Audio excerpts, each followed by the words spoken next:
With everything inspected where we want it to be, we had to take it apart one more time because now we're at the final stage.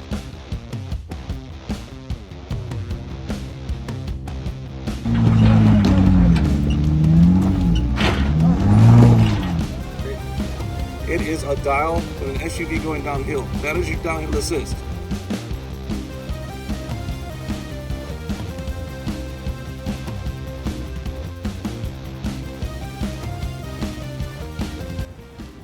Good afternoon and welcome to another episode of Defiant Jeep, and today we're taking another look at Defiant. Defiant, as most of you know, has been off the road for about 3 months now. Today is September 18.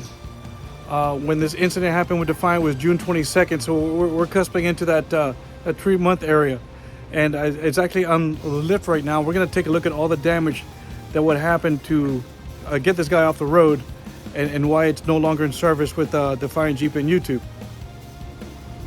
Alrighty, let's go ahead and take a look at this damage. Now we're right here, starting from the midsection and the rear drive shaft. Anything from this drive shaft and towards the rear, nothing happened. It's still in great shape. In fact, that's still a brand new U-joint over there on the drive shaft. Now, as we look over here, you can see that chain dangling. That is the inner drivetrain from the transfer case. Let's take a look at that a little bit closer. And you're not supposed to see it. Yeah, technically you're not supposed to see it. One thing that is evident right here on the Y pipe, there's a little damage. I'm not showing it very well. Let me see if I get another angle of it.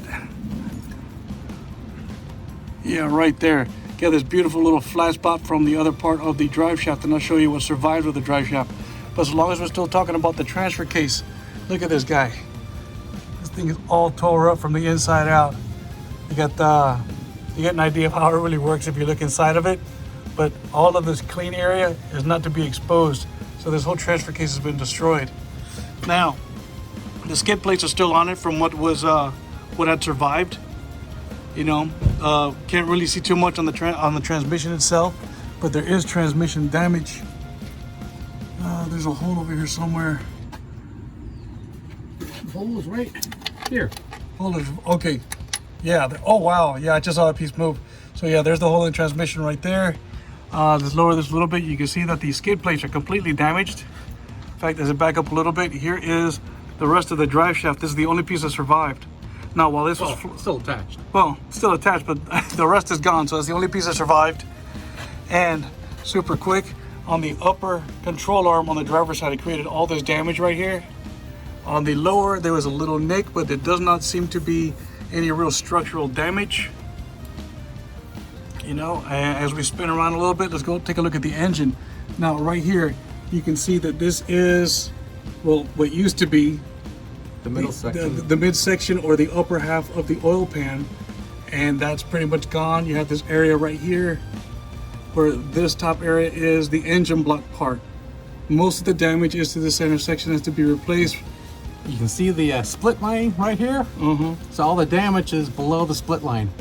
You don't see any damage on the block portion itself. So hopefully, if there's no metal in the pan or in the oil filter, we should be able to reuse the engine. Perfect. Alrighty, let's go ahead and walk over to the passenger side for a second. One thing we did notice is that bolt holding the upper control arm got destroyed. It's gone. Yeah, it's gone. We believe the control arm is still in good shape, but the bolt is gone. So that'll get replaced. And anything else on this side before we go to the front? Okay, well. No? Okay, let's go ahead and walk around to the front. Let me get around this tire. And the tie rod end separated from the tie rod itself. You can actually see that this is the stud that is snapped off. It was a nice clean break. I mean, something you'd be impressed in an x-ray if you broke one of your bones. It was a nice clean break. So, of course, as very, very large thinking engineers that we are, we made it work just to get it here. But yes, this item will get replaced. I couldn't find my 10 millimeter. It's nowhere to be found. Yeah, the missing 10 millimeter that it's never found. Everybody loses one. You, me, everyone. What else we got? Oh, the Oh, let me come around this tire. The rear transmission case mount. Oh yes, You can see it's separated. right here, separated. And if you want, you can bring the camera up here. And look at the gouges in the body.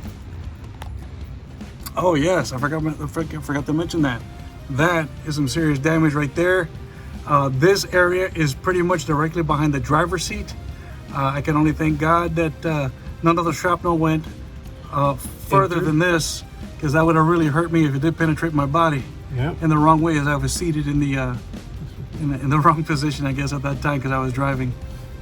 I would not let that one down either. Nope.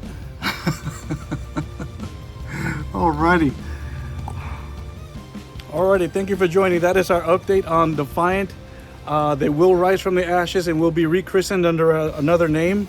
I'm going to keep the name Defiant, and I will christen my new vehicle to that name. It'll probably be like Defiant 2.0, but I still want to keep the Defiant label because of my channel, and thank you so much for supporting me. I do appreciate you for chiming in. And of course, you've met my buddy Scott, who I've worked with him, he's worked with me. We've done several projects together. I'm always grateful for his help, and I know he appreciates mine. But thank you so much for joining and taking the time to watch this video.